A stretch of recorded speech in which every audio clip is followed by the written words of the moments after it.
In today's In Focus, we begin in Britain around the year AD 410, for it was here, after centuries of Roman rule, that things began to change. The legions were slowly called away from Britain, and at first as raiders, then as paid mercenaries hired to keep the peace, and finally as settlers, new people began to arrive in Britain. These were the Angles, the Saxons, and the Jutes. The following decades saw these tribes carve up what would become England into 7 kingdoms, starting with East Anglia, the kingdom of the East Anglians, Essex, the kingdom of the East Saxons, Kent, a kingdom named after an old Celtic word for the coast, Sussex, the kingdom of the South Saxons, Wessex, the kingdom of the West Saxons, Mercia, or Mercia, the Marches, the land that separated the Saxons from the Welsh, for example, and finally Northumbria, a kingdom populated by the Angles in the north. And so this is what Britain looked like around AD 634. It is around this time that a man called Cuthbert was born. His exact origins are a little murky, but he would go on to be one of the most revered saints of the north.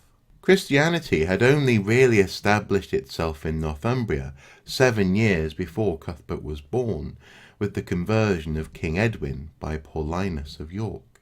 And so Cuthbert grew up in strange times, when religious and political uncertainty were rife. In the year AD 651, aged around 17, Cuthbert had a vision that would change his life. One night, while tending a flock of sheep, Cuthbert said he had seen a vision of the soul of St. Aidan being carried to heaven by angels.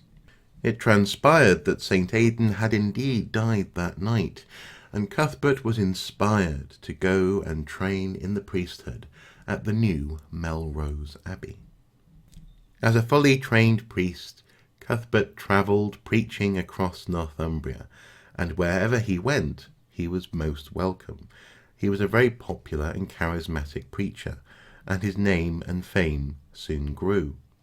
Cuthbert went on to perform miracles, and supposedly not only people, but also animals, were at ease in his company. In AD 665, aged 31, Cuthbert became the Pryor at Lindisfarne on Holy Isle. It was here that he was increasingly drawn to solitude on the Farnes, a series of small islands just off the coast of Northumbria. It was in AD 684, aged 50, that King Egfrith of Northumbria begged Cuthbert to be bishop. This painting comes from Wallington Hall in the northeast of England and is one of my favourite depictions of Cuthbert, not least because he's so reticent to dive back into society, a slightly grumpy saint, my kind of saint. In March 685, Cuthbert was consecrated as Bishop of Lindisfarne by Archbishop Theodore. However, within 2 years, just after Christmas 686, Cuthbert once again felt the call of solitude. On the 20th of March 687, aged 53, after a short illness, Cuthbert died. It was understood that people would want to visit this beloved man's grave, so he was buried in the monastery on Lindisfarne. 11 years passed, and in AD 698, priests opened Cuthbert's coffin to retrieve his bones to go into an ossuary, a relic box for the honoured dead. But what they found surprised them. They found that his body was uncorrupted. Cuthbert's flesh had not rotted away. And so his reputation as a saint was enshrined. Cuthbert was clearly a very special man.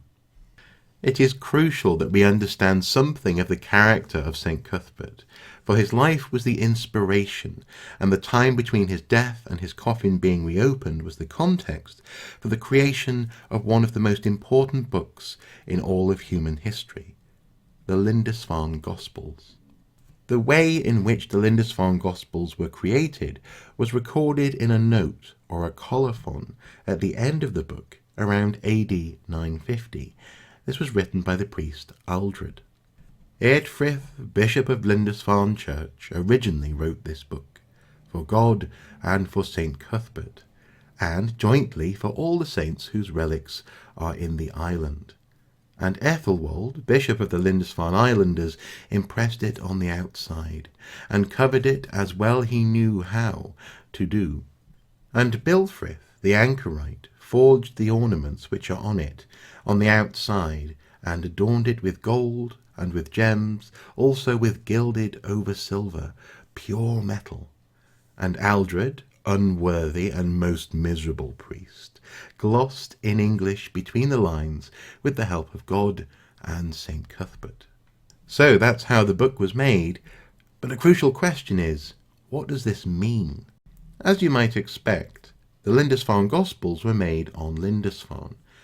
This island, cut off from Northumbria by a tidal estuary, is also known as Holy Isle and looks out to the North Sea. It is a common misconception that the monks of Lindisfarne sought solitude on the island, where in fact the opposite is true. They had effectively placed themselves on an early medieval motorway. Here they had access to trade in goods, materials and information from the continent, and of course they could travel to see their brothers in other monasteries and communities up and down the coast. These were curious and educated men who spent their time seeking access to and gathering together the necessary materials to create books. The first such material is actually the answer to a riddle from the Book of Exeter. An enemy ended my life, deprived me of my physical strength. Then he dipped me in water and drew me out again, and put me in the sun, where I soon shed all my hair. After that, the knife's sharp edge bit into me, and all my blemishes were scraped away. Fingers folded me, and the bird's feather often moved over my brown surface, sprinkling meaningful marks. It swallowed more wood dye, and again travelled over me, leaving black tracks. Then a man bound me. He stretched skin over me, and adorned me with gold. Thus I am enriched by wondrous works of smiths, wound about with shining metal. The answer to this riddle is a book. It is effectively a recipe for a book, but it is in the first lines of the riddle that the first material is revealed. This material is vellum, a sort of paper made from cow skin. The Lindisfarne Gospels comprise 258 pages. That's around 129 large pieces of vellum, perhaps as many as 129 cows. The skin is soaked in a mixture of water, lime and urine. This encourages hair to fall off the skin and also starts to bleach it. Then the skin is stretched on a frame, scraped and dried, and then cut into rolls and stored very carefully. As you might expect, the Lindisfarne Gospels are comprised of the Gospels of Matthew, Mark, Luke and John. They are written in the insular majuscule style. This is a term which refers to the style of the bold letters, written in an intricate fashion, a style developed in Britain and Ireland. Studies have shown that everything was carefully planned, using a light touch and straight-edge rulers. Before ink or colour touched the vellum, the priest had a good sense of the layout. The ultimate goal was to enshrine the Word of God. This so-called carpet page, for example, invokes high-status jewellery made of gold, garnet and gems, such as has been found at Sutton Hoo or in the Staffordshire Hoard. One of my favourite details from the manuscript comes from the opening page of the Gospel of Luke. Notice the cat at the bottom right. And notice further still that the cat is in fact eating, or has eaten, a bird. And even more pleasingly, the bird is holding on to another bird, and another bird, and another, all the way up to the end of the cat. The text is beautiful, skillfully and lovingly crafted, with the occasional sprinkle of a sense of humour. And remember, all of this was done in a gloomy scriptorium, written by some very steady and very well-trained hands. A remarkable achievement. As astounding as the artistry is, the chemistry involved in crafting this book was truly exquisite. For example, red and white lead. Here, red lead was used for the dots in Luke's Gospel. Verdigris, or copper patina, was used for shades of green. Yellow ochre, or yellow arsenic sulfide, for shades of yellow. Woad, or indigo dye, was used for shades of blue and purple. Folium, a range of pinks and purples, were achieved by applying varying amounts of alkaline solution to the flowers of the turnsole plant. And also gold, though gold not applied as gold leaf, rather as a pigment in a paint. The cover and the adornment of the book was sadly lost. Not bad for a 1,300-year-old book, though.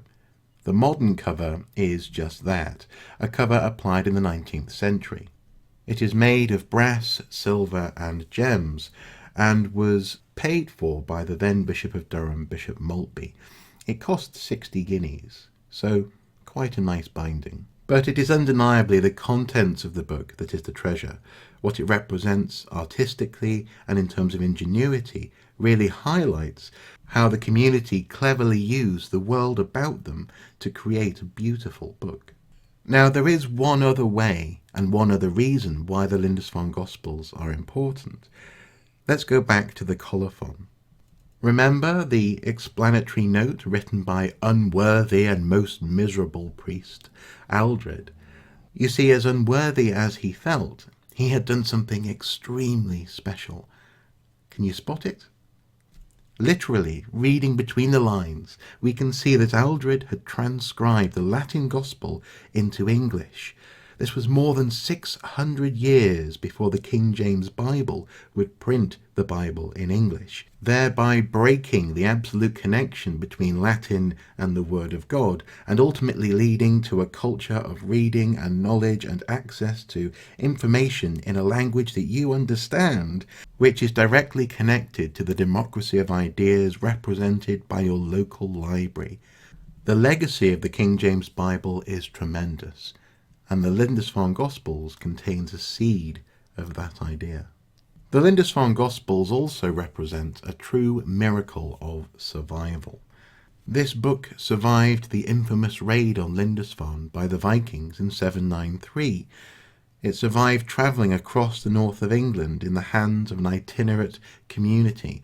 At one point, it was lost to the sea, overboard off a ship, and recovered again on the beach, apparently thanks to a vision of St. Cuthbert. And so we return once again to one of my favourite historical figures from the northeast of England. This well-loved and possibly slightly grumpy man inspired the creation of one of the most important artistic and literary achievements in all of human history. Were it not for him, we wouldn't have the Lindisfarne Gospels, and were it not for the Lindisfarne Gospels and the age, culture and attitude that they enshrine, the modern world, the world of knowledge which I love, would be a very different place indeed.